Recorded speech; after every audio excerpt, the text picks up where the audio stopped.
So బేబీస్‌లో neonatal jaundice కానీ, physiological jaundice కానీ ఉన్నప్పుడు జనరల్‌గా అమ్మమ్మలు ఉంటారు కదా! అమ్మమ్మలు గాని, లేకపోతే నానమ్మలు గాని, వాళ్ళు కామన్‌గా అడిగే డౌట్ ఏంటంటే, మదర్‌కి ఏం పథ్యం చేయించాలి అని. సో నిజంగా అసలు పథ్యం చేయించాల్సిన అవసరం ఉందా లేదా అనేది ఈ వీడియోలో చూద్దాం. నమస్తే నేను doctor Kavitha, gynaecologist, Kethana hospital, Visakhapatnam.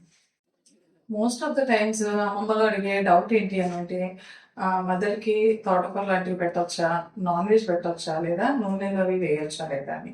So, యూజువల్‌గా ఏంటంటే బేబీ జాండీస్ ఉన్నప్పుడు త్వరగా క్లియర్ అవ్వాలి అంటే బ్రెస్ట్ ఫీడింగ్ అనేది చాలా ఇంపార్టెంట్. ఎందువల్లంటే బ్రెస్ట్ ఫీడింగ్ ఇచ్చినప్పుడు బేబీ మోషన్ అనేది చక్కగా ఫ్రీక్వెంట్‌గా పాస్ చేస్తుంది. అలాగే యూరిన్ అనేది ఫ్రీక్వెంట్‌గా పాస్ చేస్తుంది.